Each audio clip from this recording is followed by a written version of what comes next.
बुधवार की रात थी। शहर से दूर एक छोटा सा बाली स्टेशन। दिन में यहां थोड़ी चहल पहल रहती थी, पर रात होते ही पूरा इलाका सुनसान हो जाता था। रात के 12 बज रहे थे और तभी वहां कुछ ऐसा हुआ जो आने वाले कई सालों तक लोगों की यादों में कैद रह गया। उस रात स्टेशन के प्लेटफॉर्म पर एक आदमी बैठा था जिसका नाम था रमेश। वो दिल्ली से गांव लौट रहा था, लेकिन आखिरी ट्रेन छूट गई थी। स्टेशन पर बस वो अकेला था। हवा में अजीब सी ठंडक थी। तभी रमेश ने कुछ सुना, एक धीमी आवाज, जैसे कोई उसको पुकार रहा हो। रमेश चौकन्ना होकर उठा। आवाज स्टेशन के पीछे की दिशा से आ रही थी। वो धीरे धीरे स्टेशन से बाहर निकला।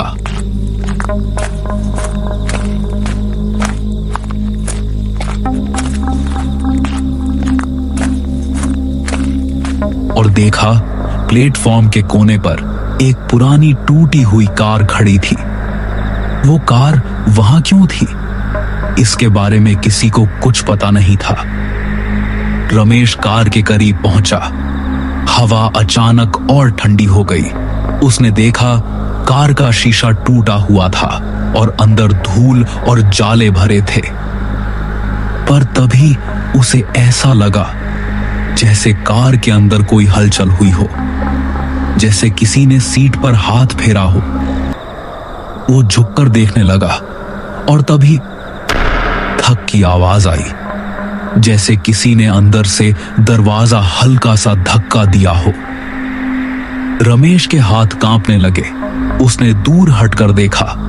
अंदर से ठंडी हवा का झोंका निकला। वो झोंका सीधा उसके चेहरे पर लगा और एक अजीब सी ठंडक उसके शरीर में उतर गई। ये गाड़ी किसकी है? वो पीछे हट गया, लेकिन कार का दरवाजा अब पूरी तरह खुल चुका था। अंदर एक पुराना बैग रखा था और सीट पर कुछ पीले पड़े कागज। रमेश ने हिम्मत नहीं की उन्हें छूने की। वो पीछे हटते हुए स्टेशन की ओर लौट गया। अगली सुबह सूरज निकल चुका था। रमेश ने स्टेशन के चौकीदार हरीश से पूछा, भाई, स्टेशन के पीछे जो पुरानी कार खड़ी है वो किसकी है? उस कार का नाम मत लो। क्यों, क्या हुआ? करीब 10 साल पहले इसी जगह पर एक हादसा हुआ था। एक फैमिली की कार ट्रक से टकरा गई थी, जिसमें पति पत्नी और उनकी छोटी बेटी तीनों की मौत हो गई। उस वक्त बारिश हो रही थी, बिजली गिरी, कार आधी जल गई थी। तब से ये कार स्टेशन के पास ही छोड़ दी गई, कोई छूता तक नहीं। रमेश के रोंगटे खड़े हो गए। हरीश ने और कहा, कहते हैं बुधवार की रात उस कार से किसी के रोने की आवाज आती है और जिसने भी करीब जाने की कोशिश की वो बीमार पड़ा या गायब हो गया। रमेश चुप हो गया, लेकिन उसके भीतर डर से ज्यादा जिज्ञासा थी। उसने तय किया, आज रात वो उस कार का सच जानेगा। रात हुई। स्टेशन पर कुछ लोग टिकट लेने आए थे। उन्होंने भी कार को देखा और एक दूसरे से फुसफुसाने लगे। धीरे धीरे स्टेशन पर अफवाहें फैलने लगी। लोगों ने रात में उस तरफ जाना बंद कर दिया, पर रमेश नहीं रुका। उसके अंदर कुछ चल रहा था, जैसे कोई अदृश्य ताकत उसे खींच रही हो। कई बार रात को उसके अंदर किसी के रोने की आवाज आती है। उसने स्टेशन से कार की तरफ देखा। कार की हेडलाइट्स टूटी थी, लेकिन ऐसा लग रहा था जैसे उनमें हल्की नीली रोशनी चमक रही हो। रमेश ने इस बार हिम्मत की। वो टॉर्च लेकर कार के पास गया। दरवाजा वैसे ही खुला हुआ था। अंदर झांका तो सीट पर एक पुराना चमड़े का बैग रखा था।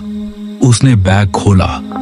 अंदर कुछ पुराने दस्तावेज, एक फटी हुई डायरी थी। रमेश के हाथ कांपने लगे। उसने डायरी खोली। पहले ही पेज पर लिखा था, अगर कोई ये डायरी पढ़े तो सच जानने की कोशिश जरूर करना। हम निर्दोष हैं। रमेश की सांसें तेज हो गईं। अचानक कार के अंदर से हल्की सी सुबकने की आवाज आई। वो पीछे मुड़ा, कोई नहीं था। रमेश घबरा गया। वो बाहर भागा, सीधे स्टेशन के प्लेटफॉर्म तक। रमेश ने हिम्मत जुटाई और दस्तावेजों को स्टेशन मास्टर मिश्रा जी को दिखाया। मिश्रा जी ने फाइल उठाई और धीरे धीरे पढ़ना शुरू किया। दस्तावेज एक केस फाइल थी जिसमें लिखा था कि कार के ब्रेक फेल नहीं हुए थे, बल्कि किसी ने जानबूझकर कार से छेड़छाड़ की थी। इसका मतलब वो हादसा नहीं, मर्डर था। हत्या? मगर किसने की? यहां लिखा है किसी बिजनेस पार्टनर के साथ झगड़ा हुआ था और उसी दिन ये फैमिली गांव लौट रही थी, लेकिन ड्राइवर गायब हो गया था। रमेश के चेहरे पर अब डर नहीं, बल्कि गुस्सा था। रमेश, सावधान रहो। वो कार अब सिर्फ धातु नहीं है, वो अतीत का दरवाजा है। रमेश अब उस रहस्य को सुलझाने के लिए तैयार था। उसे नहीं पता था कि आगे जो होने वाला है वो उसकी जिंदगी हमेशा के लिए बदल देगा। स्टेशन के आसपास के लोग अब डरने लगे थे। कहते हैं बुधवार की रात से ही स्टेशन के लाइट पोल अपने आप बंद होने लगे थे और कई बार रात के वक्त किसी के हंसने या रोने की आवाज सुनाई देती थी। वो फिर गया उसी कार के पास। इस बार उसे साफ महसूस हुआ कि कार के चारों ओर हवा का तापमान बाकी जगह से ठंडा था। अगर कोई है यहाँ तो मैं तुम्हारी मदद करने आया हूँ। रमेश का दिल धड़कने लगा। वो पीछे हट गया, लेकिन आवाज फिर आई, हमें इंसाफ दो। रमेश ने मिश्रा जी और चौकीदार हरीश को बुलाया। तीनों अब एक टीम की तरह उस रहस्य को सुलझाने में लग गए। उन्होंने पुराने रिकॉर्ड्स निकाले। पता चला कि कार जिस इंसान की थी उसका नाम राकेश मेहता था और उसका बिजनेस पार्टनर विक्रम शर्मा था, जो हादसे के बाद अचानक अमीर बन गया था। मतलब साफ है, वही विक्रम इस सब के पीछे था। लेकिन हमारे पास सबूत नहीं है। शायद वो सबूत उसी कार में मिल जाए।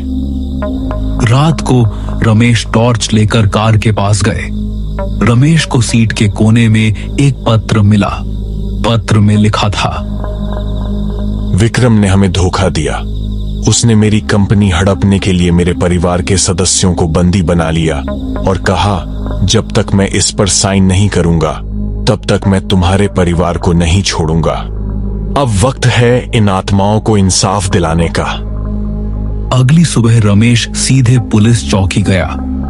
उसने दस्तावेज और पत्र सौंप दिए। टेप में विक्रम की आवाज थी।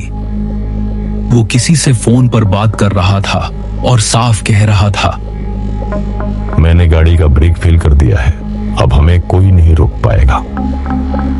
यह रिकॉर्डिंग पुरानी थी, लेकिन असली थी। पुलिस ने जांच शुरू की और कुछ ही दिनों में साबित हो गया कि हादसा नहीं बल्कि मर्डर था। विक्रम गिरफ्तार हुआ। उसने आखिरकार सब कुछ कबूल कर लिया।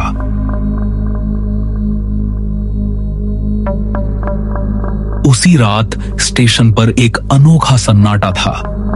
रमेश उसी जगह बैठा था जहां पहली बार उस कार को देखा था। हवा में अब डर नहीं था, एक अजीब सी शांति थी। अचानक कार के पास हल्की सी चमक हुई। रमेश ने देखा कार के पास एक रोशनी चमकी और उसके सामने धुंधली परछाइयां उभरी। वो मुस्कुरा रहे थे और बोले, धन्यवाद, अब हम आजाद हैं। रमेश की आंखें भर आईं। उसने देखा वो धीरे धीरे रोशनी में विलीन हो गए और उनके साथ साथ वो गाड़ी भी धीरे धीरे करके गायब हो गई। रमेश, अब स्टेशन पर पहली बार सुकून है। ऐसा लगता है जैसे कोई बोझ उतर गया हो। हाँ, और बुधवार की रातें अब डरावनी नहीं रहेंगी। रमेश प्लेटफॉर्म पर बैठा सूरज उगते देख रहा था। स्टेशन पर लोग आने लगे। हंसी की आवाजें, टिकट की खनक और चाय की खुशबू सब फिर से लौट आया था। बाली स्टेशन फिर से सामान्य हो गया था। पर जब भी बुधवार की रात आती, हवा में एक हल्की ठंडक जरूर महसूस होती, जैसे कोई कह रहा हो, धन्यवाद। हर रहस्य अपने वक्त पर खुलता है। बस जरूरत होती है किसी ऐसे इंसान की जो डर से ऊपर उठकर सच देखने की हिम्मत रखता हो।